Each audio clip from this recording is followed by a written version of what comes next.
নমস্কার বন্ধুরা, আমাদের বাড়ি এই দেখো, আজ 1 জানুয়ারি তো। ওই আমার মেয়ে ওই জন্যে পায়েস খাবে বলেছিল, তাই আমরা পায়েস করতেছি। দেখুন দেখুন কত সুন্দর পায়েস করতেছি। এই যে দুধি, একটু কাজু দিচ্ছি, আর 1 লিটার দুধি, একটু কাজু আর কিশমিশ দিচ্ছি। এই কিশমিশ বলতেছি, ভুল হয়ে গেল। ওই 100 গ্রাম গোবিন্দভোগ চাল দিচ্ছি। আর এই বাটিটায় নলেন গুড়, সবাই চেনে গুড়টাকে। আর এটাও নলেন গুড়, এটা পাতালি। ওই দেখো, যেই রেখেছি গলে চলে যাচ্ছে। আর এই দেখো দেখো, দুধ ফুটতেছে। তোমরা ওইভাবে করবে।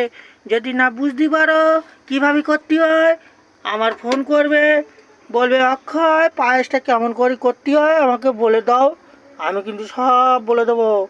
তোমাদের ভালো লাগলেই ফোন খালি একটু ওই বুড়ো আঙুলের ছাপটা তুলে দেবে, তার মানে লাইক করে দেবে।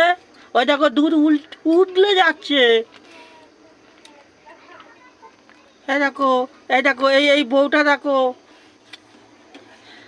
এই দেখো এই এই বউটার হাত দেখতে পাচ্ছ? ওই বউটা কে জানো? এই আমার হতভাগা কপালের এই বউটা জুটেছিল।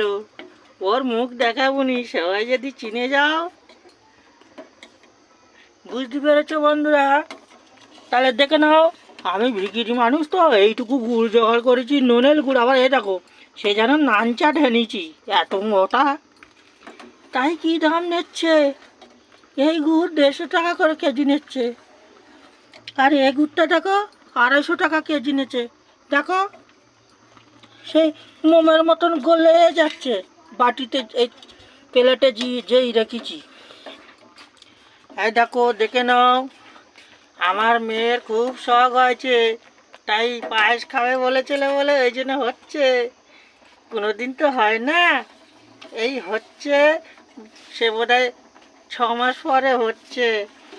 সবসময় তো আমরা চিনির খাই, আজকের না একটু গুড় দেখে দেখি।